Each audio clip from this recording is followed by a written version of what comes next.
नमस्कार। कैसे हैं मित्रों आप लोग। आज भारतवर्ष में सबसे बड़ी पार्टी भाजपा की, उसमें एक बहुत उच्च पद पर आसीन, अपने ही द्वारा उस स्थान पर पहुंचे हुए एक ऐसे व्यक्ति की आज मैं कुंडली आपके सामने रख रहा हूं, जिनका बहुत ज़्यादा प्रभाव इस पार्टी पर रहा है और आज भी है। वो जानी मानी हस्ती हैं श्री अमित शाह जी। आज मैं इनकी कुंडली के विषय में थोड़ा सा स्वास्थ्य के विषय में चर्चा करूंगा।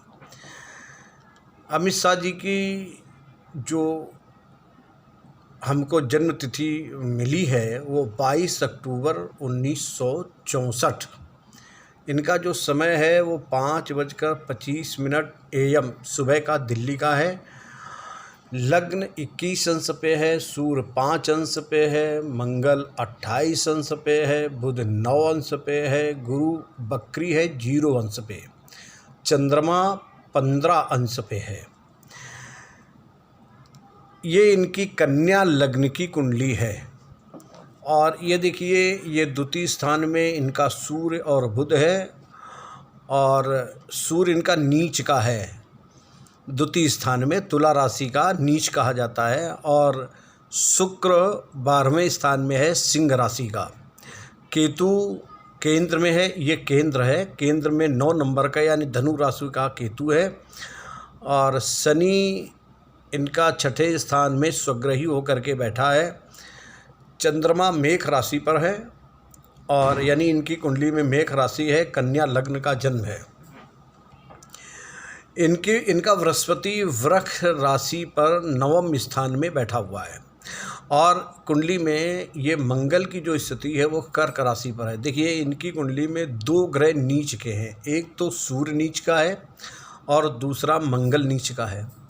लेकिन यहाँ मैं ये समझता हूँ कि ये सूर्य का नीच होना ये बहुत अच्छा है, क्योंकि जब 12वें स्थान का मालिक ग्रह, इसका स्वामी ग्रह जितना ही पावरलेस होगा 12वें स्थान का और 6ठे स्थान का, तो उतना ही शुभ होता है। यहाँ पर 12वें स्थान का स्वामी सूर्य ये धन स्थान में नीच का बैठा हुआ है, तो ये इस स्थान की हानि करेगा।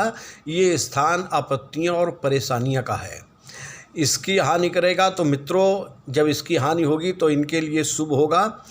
और एक बात और देखिए, ये जो मंगल इनका बैठा हुआ है आ स्थान में, एकादश भाव में, मंगल यद्यपि नीच का है, लेकिन इसमें एक और विशेषता है कि मंगल को नीच होने पर भी इसके प्रभाव में कमी नहीं आती है।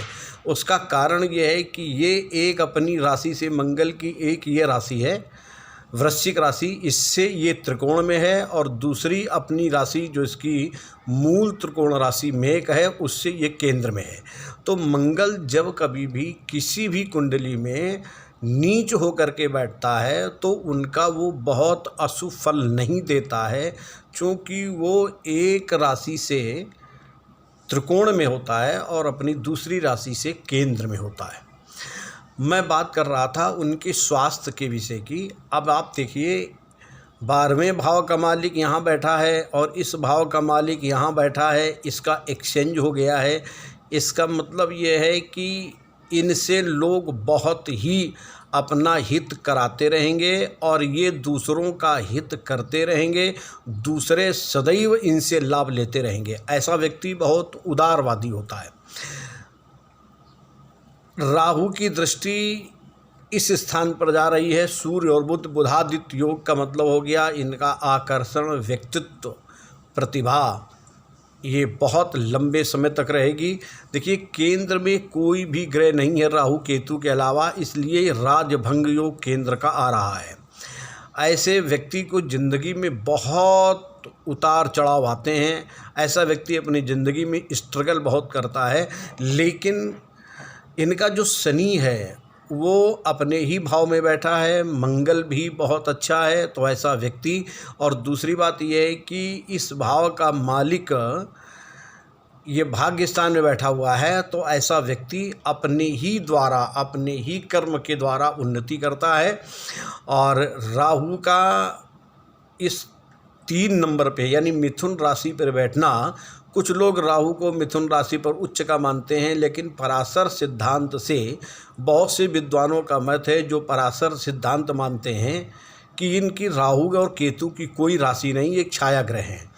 तो लेकिन राहु 3 नंबर पे बहुत पावरफुल हो सकते हैं। जब 10th हाउस में राहु बैठता है तो ऐसा व्यक्ति राजनीति में जरूर आता है। और इनकी राहु की महादशा में चंद्रमा का अंतर चल रहा है, इसलिए चूंकि चंद्रमा शरीर का प्राण है और मन का कारक है, तो ऐसे चंद्रमा पर केतु की पूर्ण दृष्टि जा रही है, जिसके कारण इनका स्वास्थ्य अचानक बिगड़ेगा। और ये इनका राहु में चंद्रमा का अंतर 5 नवंबर 2020 तक है, इसलिए इनको बहुत सावधानी रखने की आवश्यकता है। ये ठीक होंगे फिर अचानक इनका स्वास्थ्य बिगड़ सकता है। और 5 नवंबर 2020 से इनके राहु में मंगल लगेगा जो 23 नवंबर 2021 तक रहेगा। इसके बाद गुरु की महादशा 16 वर्ष के लिए आ रही है। तो राहु में जो मंगल लगेगा तो मंगल की राशि अष्टम स्थान में है, इसलिए मैं यहाँ से ये बात कहना चाहता हूँ कि जब राहु में मंगल लगेगा तब भी इनको अचानक समस्याओं का सामना करना पड़ेगा। स्वास्थ्य इनका अचानक बिगड़ेगा, यानी 23 नवंबर 2021 तक ये कई बार अपने स्वास्थ्य को लेकर के डिस्टर्ब होंगे। तो इनको अपने स्वास्थ्य को विशेष ध्यान रखना होगा, क्योंकि जब तक राहु में मंगल है तभी तक ये समस्या बहुत रहेगी। इसके बाद इनका जो बृहस्पति लगेगा वो इनके लिए एक और नया भाग्योदय लेकर के आएगा। बस आज मित्रों मैं इतनी ही बात कहूँगा कि इनके स्वास्थ्य के विषय को लेकर के मैंने जो कहा था वो मैंने आपको अभी बताया। बाकी आगे की जानकारी के लिए मैं आपसे फिर मिलूँगा, तब तक के लिए नमस्कार।